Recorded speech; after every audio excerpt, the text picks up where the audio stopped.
تو اذان کا لفظی معنی ہوتا ہے اطلاع دینا، خبردار کرنا، ٹھیک ہے.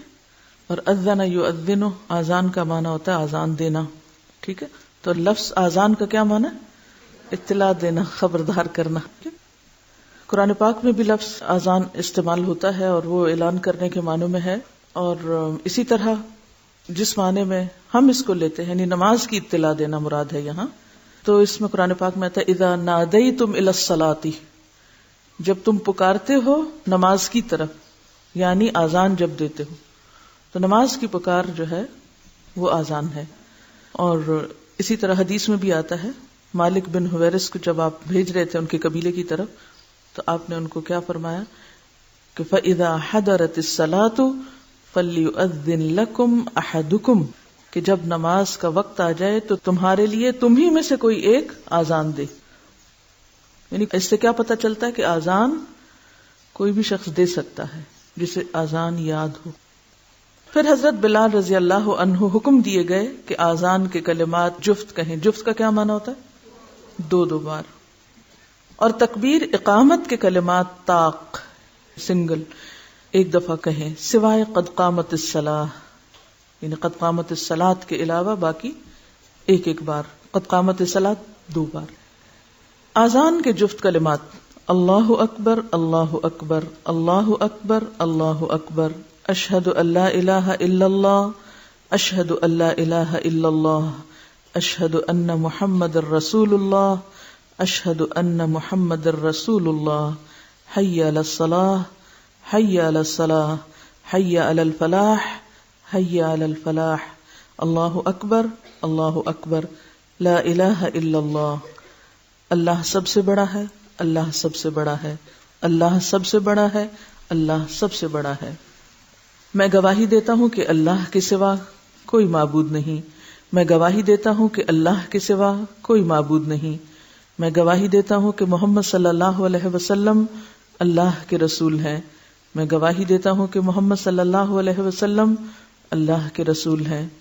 نماز کی طرف آؤ، نماز کی طرف آؤ، نجات کی طرف آؤ، نجات کی طرف آؤ، یا کامیابی کی طرف آؤ، کامیابی کی طرف آؤ.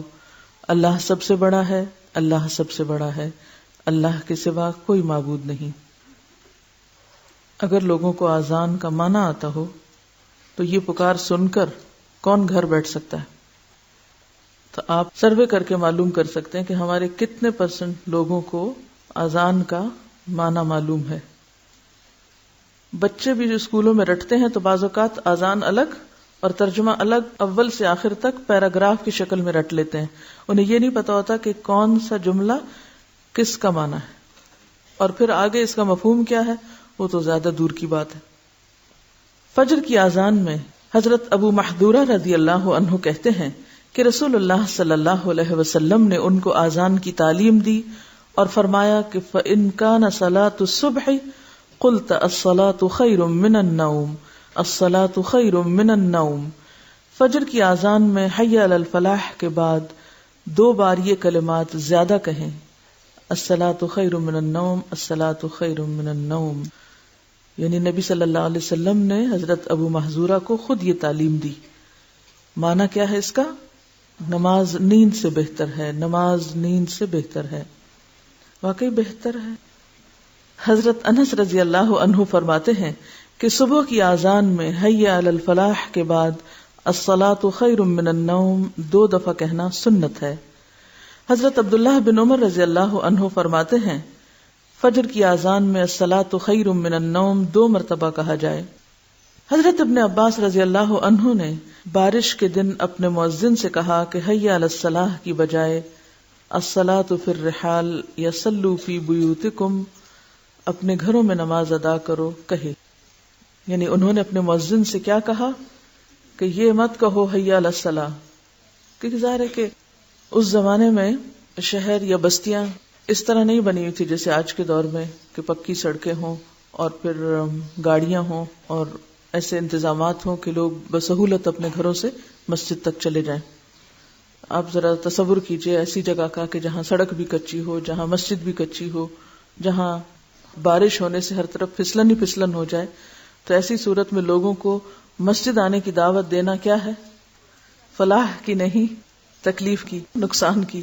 تو ایسی صورت میں ہمارے دین میں کیا ہے؟ یسر، آسانی، سہولت، رخصت. اور وہ کیا ہے؟ گھر میں ہی نماز پڑھ لو. لیکن ہم ایسی باتوں کو بس صرف ایک خاص ریچول کے طور پہ لیتے ہیں، بے سوچے سمجھے ادا کرتے ہیں. اور یہ بھی ممکن ہے کہ بہت سارے مؤذنین کو یہ نہ پتا ہو وہ کیا کہہ رہے ہیں.